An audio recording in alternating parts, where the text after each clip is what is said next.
참 저 얘기 이 소식 듣고 굉장히 좀 안타까웠는데 시골 교사의 억울한 죽음입니다. 근데 네. 이 교사분이 본인이 뭐 성추행 의혹을 받는 그런 상황인 거죠, 지금? 네, 그렇습니다. 이제 지난 25일 오후 2시 30분경이죠.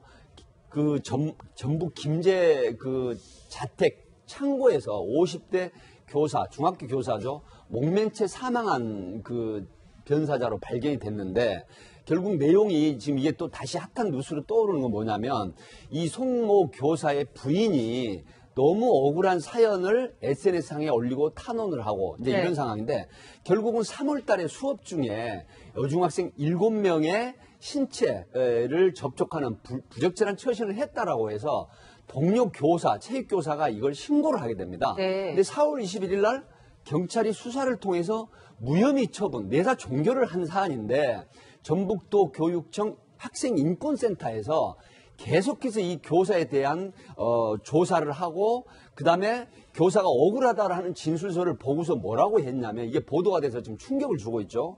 만약 당신이 이런 식으로 나간다라고 하면 당신한테 피해를 입었다는 학생들이 모두 무고 내지는 다른 사안으로 처벌을 받는다라고 하니까 이 교사가 괴로움에 결국은 시인하는 형태의 진술을 써주고 돌아왔는데 네.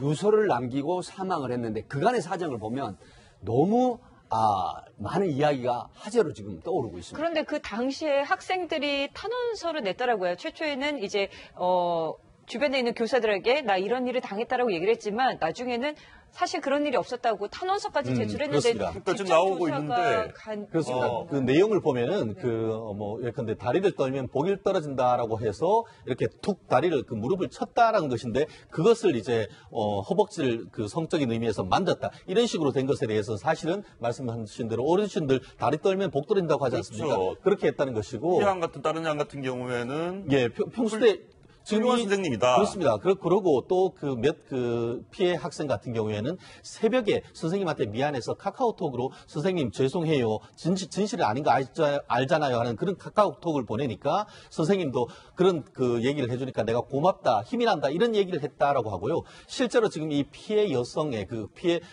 그 부인의 어떤 그 SNS 내용을 보면은 이 그 남편이 돌아가신 이후에 이 그 제자들이 거의 1000명 이상 찾아와서 조문을 했다. 라고 해서 평소 때 이제 보면은 이 선생님이 얼마나 훌륭하게 아이들을 지도했는지를 미루어 짐작할 수 있는데 그러한 분이 과연 이와 같은 행위를 했겠느냐에 대한 어떤 비판적인 여론이 상당히 큰 것 같습니다. 사건 정리를 한번 해보시죠. 어찌됐건 이 선생님이 아이들을 성추행한 적이 없습니다.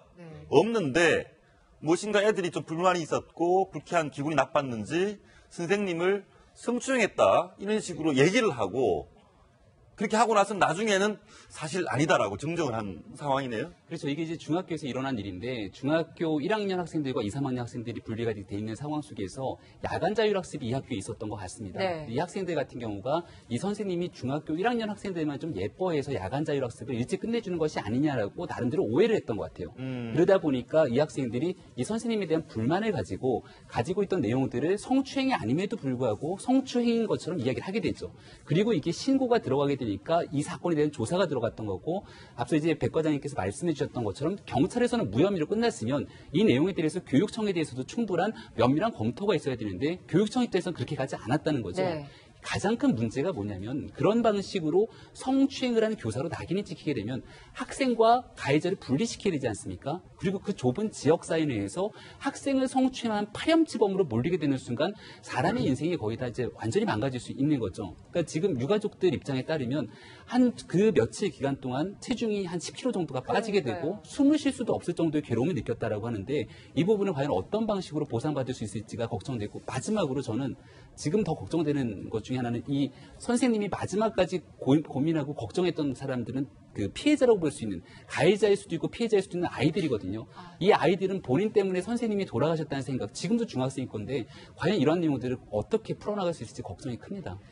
예, 그런데 어쨌든 내용을 보면 그 선생님은 성추행을 한 적이 없고 그런데 성추행을 당했다라는 학생들의 얘기가 있었고 그래서 자기가 조사를 받으면서 사실대로 나는 성추행을 한 적이 없다라고 얘기를 하면 자기를 공격했던 그 아이들이 무고 사실상 거짓말한 게 드러나니까 진실을 얘기하면 아이들이 다칠 것 같고 그래서 그 짓을 얘기하고 스스로 모든 걸 짊어지고 괴로워하다가 결국 돌아가셨다는 얘기입니다. 그렇습니다. 이 부분에 대해서 우리가 어느 정도, 성추행이 있었다고 보기 어렵다라는 점은 이 부분이 이제 체육교사에 의해서 신고를 했는데 경찰에서 사안이 경미하다라고 해서 바로 종결 처분을 했다는 점에서 우리가 미루어 짐작할 수 있는데요. 네. 그럼에도 불구하고 지금 보안교육지원청 같은 경우에는 사실 이 부분이 맥락상 그 지역의 한 고등학교에서 상당히 큰 사회적 이슈가 됐던 성범죄 사건이 있었었죠. 그러다 보니까 더더욱 어떤 강한 어떤 조치를 했는 것으로 아마 미루어 짐작되는 네. 것 같은데요. 그러다 보니까 형사적으로는 무혐의 결정을 했음에도 불구하고 지속적인 절차를 거쳐서 행정적인 어떤 조치를 하는 과정에서 3개월간 정직해서 이 학교에 출근을 못하게 했단 말이에요. 그러다가 이제 최종적으로 사실상 다른 학교로 보내면서 징계 처분을 하려고 하는 그 상황 속에서 이 시골 수학학교 선생님으로서는 그 상황을 도저히 감당하기 어려운 상황에서 이와 같은 극단적인 선택을 했는 것 같은데 지금 문제가 되는 것이 특히 이제 그 지역에 있는 교사 단체 같은 경우에는 학생 인권은 중요하고 교사 인권은 중요하지 않느냐라고 하면서 그렇다고 하면은 학생 인권 단체가 있다고 하면은 교권 인권 단체도 만들어야 되지 않느냐라고 얘기할 정도로 이 이슈 자체가 상당 부분 교권에 대한 어떤 이슈로도 지금 부각되고 있는 상황이 아닌가 싶습니다. 네. 안타깝다는 말로도 다 담을 수 없는 것 같습니다. 일단 경찰에서 무혐의 결론을 내렸는데 교육청에서 직위 해제 처분에다가 또 재조사까지 나서면서 참 심리적으로 힘들었겠다라는 생각이 드는데요. 해당 교사의 부인의 이야기 들어보겠습니다. 그대로 하면 이제 말하자면 학생들이 누명을 씌웠다는 걸로 되고 그렇게 되면 학생들이 처벌받는다. 선생님이 이 진술서 내용대로 주장을 하시면 안 된다고 그러더래요.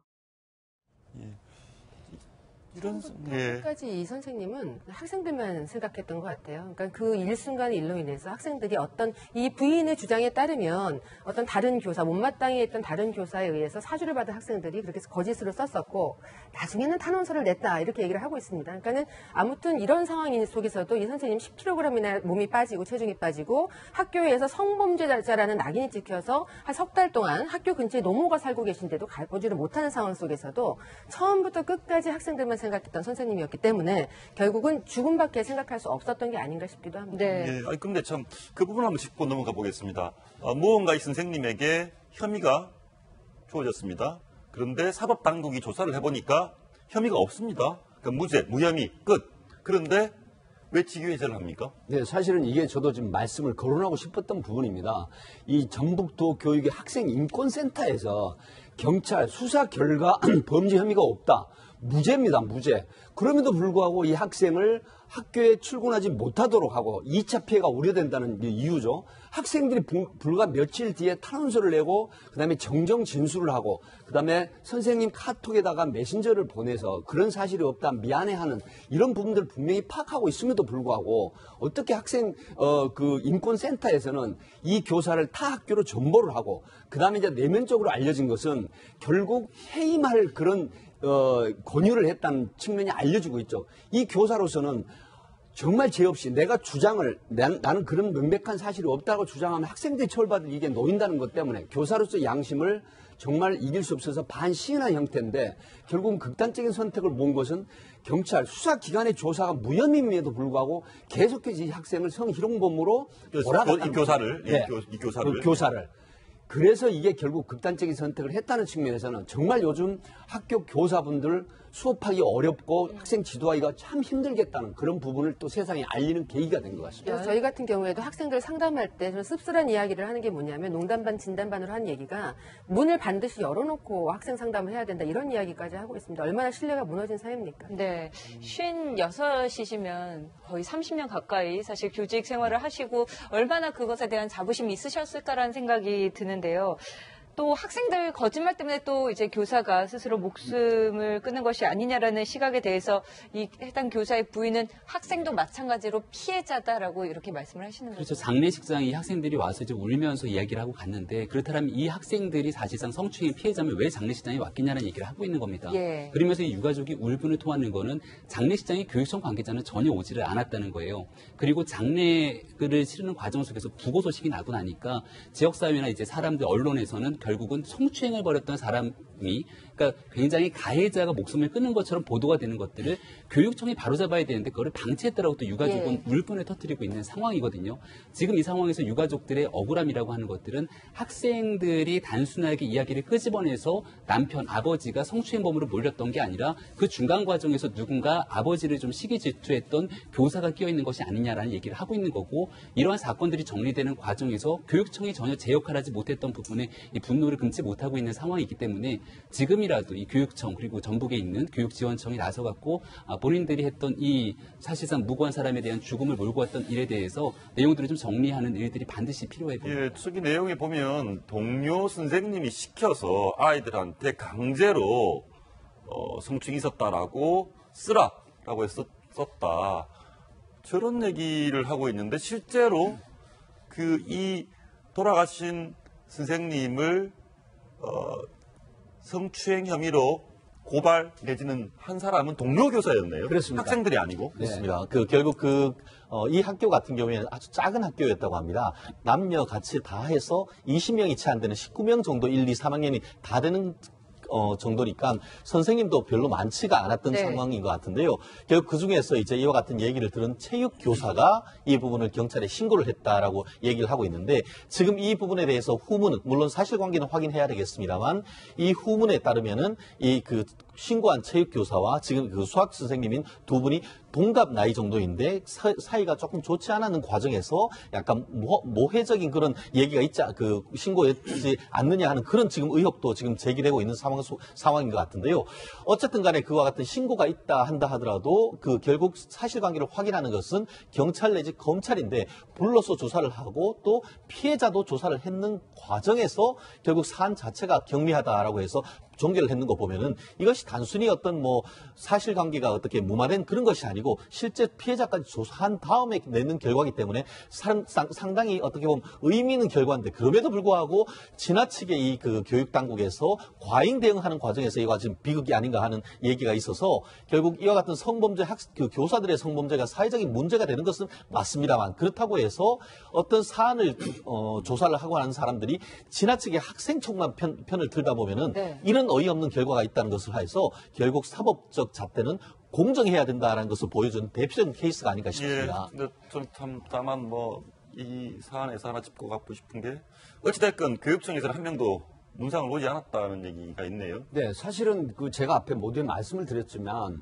도교육청의 학생인권센터라는 부분은 수사기관의 어떤 수사 사항을 반드시 인용을 해서 이 선생님이 억울하게 음해를 당했구나라고 인정을 해줘야 되는데 계속 이 사건을 성희롱으로 끌고 갔다는데 문제가 있죠. 그럼에도 불구하고 극단적인 선택을 하신 이 선생님에게 조문을 어기는커녕 오히려 자기들은 정당하게 조사를 했고 정당한 업무를 집행했을 뿐이다라는 이런 부분이 알려지게 되면서 상당히 비판을 받는 그런 형국이 되고 있습니다. 물론 학교에서의 그 성범죄라든지 성적인 그런 이슈가 있을 때 굉장히 민감한 사안이기는 합니다. 하지만 학생의 인권만 생각하다가 또 너무 선생님의 교사의 인권은 너무나도 이제 생각하지 않는 배려하지 않았던 모습은 아닌가 하는 생각이 듭니다.